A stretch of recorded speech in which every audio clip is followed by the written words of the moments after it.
Hey, what's up mga boss? Magandang araw sa lahat. So yun, ang unit pala natin is Toyota Estima. Yun ang bagong version. Itong ginagawa ko is lumang version pa to. Ang engine is nasa gitna. So solid na kaalaman na naman ang ating isi-share sa inyo. Ayan, so kung makikita nyo, andito yung fan niya at radiator sa harapan. At andito ang kanyang aircon compressor at ang kanyang alternator nandito rin. Pati power steering pump na pinagkabitan ng fan. At ipapakita ko sa inyo na nasa gitna talaga ang engine nito. Ayan, makikita nyo mga boss. Ayun yung engine nasa gitna. At may profiler shaft na nakikita nyo dito. Ayan, so hindi to 4x4 kundi yan yung nagdadrive ng ikot galing sa ating engine pulley patungo dito sa harapan para madrive ang ating alternator, aircon at saka power steering. At ito talaga ang concern dito mga boss. Ayan, makikita nyo naman may dumudugo dito. Parang martay ulit. At ito ang kagandahan sa nakakulant mga boss. Malalaman mo talaga kung may naglilik. At dito pinipislit-pislit natin yung mga hose. Subalit 3 hose yung papalitan natin dahil yun yung nasa job order. Okay pa naman ang mga hose nito. Kapag hindi ka nakakulant, crispy kapag pinipress mo yung mga hose. At may malaki akong paalala sa mga mekaniko or magdi-DIY ka dahil kalimitan hindi na to pinapansin ng mga gumagawa. But before that, dito muna tayo. Kung makikita nyo, tinanggal ko na yung mga hose na maliliit, yung dalawa. At isusunod natin tong malaking hose. Ayan, pusing dol. At patapos natin tanggalin yung malaking hose, nilinisan muna natin para maganda yung trabaho natin. At ito na yung sinasabi ko mga boss na nakakaligtaan ng mga mekaniko. At kung makikita ninyo, grabe yung korosyon dito sa mga pipe na maliliit, wala naman. So kapag nagmamadali yung mekaniko, nilalagyan lang to ng sealant, which is after ilang months, maglilik na naman dahil itong korosyon ng aluminum is para din tong kalawang. Although ang internals niya is malinis naman dahil nakakulant, itong korosyon is dumadami ito. Pero mas madali siyang linisin kumpara sa kalawang. So usually nililinis ko talaga ito para maging smooth yung ating paggawa at maiiwasan natin yung back job. Siyempre fast forward natin para sabihin mabilis magtrabaho. Ayan, gumamit tayo diyan ng steel brush at dito kuskus din tayo ng screwdriver at makikita nyo ang kaibahan nito mga boss pagkatapos. At gumamit pa tayo ng scraper dito para maging smooth talaga yung ginagawa natin. Siyempre para sa akin malaking bagay talaga kapag ginagawa ko ng tama yung trabaho ko dahil alam ko na babalik din to sa akin. Ayan, makikita ninyo napaka-smooth na mga boss. Ayan, wala ng mga corrosion. At dahil may kunting kain na yan ng corrosion, ang ginagawa ko dito mga boss, kinokorreksyon ko yan gamit yung ating sealant. So gumamit lang kayo ng RTV silicone or yung room temperature vulcanizing. Siyempre wag mong masyadong damihan para malinis naman yung trabaho mo. Kumbaga correction lang siya. Yan, makikita nyo mga boss, manipis lang yung nilagay natin at malinis yung tignan. At ikakabit na natin to mga boss para magpag-bleeding na tayo. So ayan, nailagay na natin yung mga bagong hose in the right position and angle at goods na yan mga boss at tatanggalin na natin yung mga lock ng lock.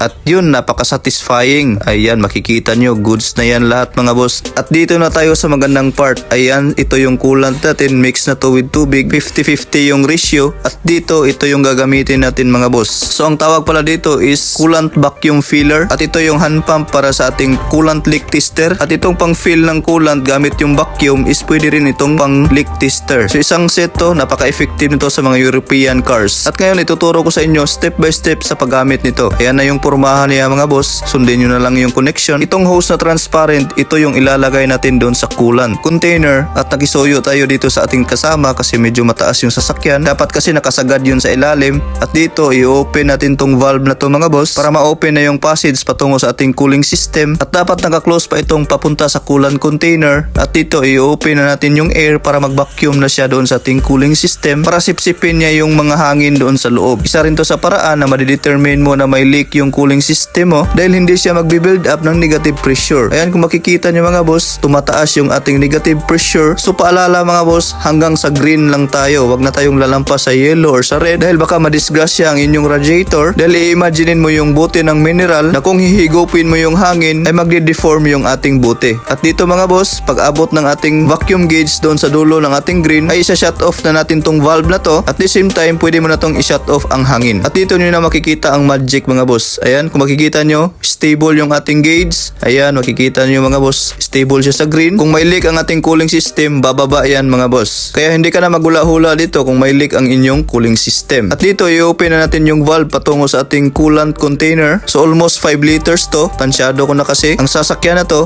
at isasagad nyo talaga yung hose sa ilalim para hindi mapasukan ng hangin kapag kaunti na lang yung laman. At dito, wag na kayong kukurap. Ayan, open na natin. Ayun, ang bilis. Ayan, so i-enjoy nyo ang process na to mga boss. Kahit na medyo mahaba ang video na to, ay tsak may makukuha talaga kayo mga boss. Kung makikita ninyo, unti-unti nang bumababa ang label sa container at kung ma-observe natin yung vacuum gauge, unti-unti ring bumababa ang negative pressure. Dito sa container, kung makikita nyo, halfway na tayo. At dahil kumukunti na yung ating pressure, ayan, so ipipress natin ngayon itong lid niya para maiwasan ang tendency na matanggal. So fast forward na natin mga boss para hindi masyadong humaba yung video. Ayan, makikita ninyo, unti-unti nang bumababa yung ating vacuum pressure at syempre yung coolant din natin. At may paalala din ako dito mga boss, siguraduhin yung hindi siya magkukulang sa coolant. Kumbaga, mas maganda yung sakto or mas marami yung coolant. Dahil the moment na kulangin yan sa coolant mga boss, hangin yung papasok sa inyong cooling system. So useless yung pagba-vacuum fill ninyo. So kung titignan natin ang ating gauge, malapit na siyang mag-zero. At kapag nag-zero yan, puno na yung ating cooling system or kumbaga nasa minimum level na siya. At yan, sakto lang talaga yung coolant na nilagay natin. May sobra pa siya, kunting-kunti lang. At dito mga boss, isa-shutdown na natin tong valve ng coolant at goods na to mga boss. Ayan, kukunin na natin to. Kung makikita ninyo, ayan yung laman niya. Nasa minimum level yan. Makikita nyo, low. Kasi hindi high. At syempre, kukonfirm pa natin yung gawa natin. At kung umabot ka sa video na to, pakishare naman kasi pinagpuyatan ko talaga ang voice over na to. At pakisubscribe na rin sa ating YouTube channel. At pakicomment down below kung ano yung mga techniques ninyo. At syempre, dahil i-confirm natin, ayan, naka-under na yung engine mga boss. Ayan, makikita ninyo, wala na itong bubbles. So, mingaw, pastra na mga boss. So, fast forward na natin. Makikita nyo naman kung magbabubbles yan kahit na naka-forward. At syempre, dito tayo sa ilalim, tingnan din natin baka may nag-leaks dito or back job yung ating trabaho. At check na rin sa temperature ng hose kung umiinit ba lahat. Kuya, kung nag-design in traka, propeller, bugat kayo eh. Bitaw, inaantok na talaga ako sa time na to. Pasensya na mga boss. At baka sabihin nyo, walang bubbles kasi malamig pa yung engine, di pa nag-circulate. So ito, nag-circulate ng cooling system. Ayan, walang bubbles yan mga boss. Goods na goods yung ating trabaho. Ibig sabihin, tama yung paggamit natin sa coolant vacuum filler. So that's it. Huwag kalimutang i-heart ang video na to. Kung nagustuhan mo, thanks for watching. God bless a lot. See you at the next video.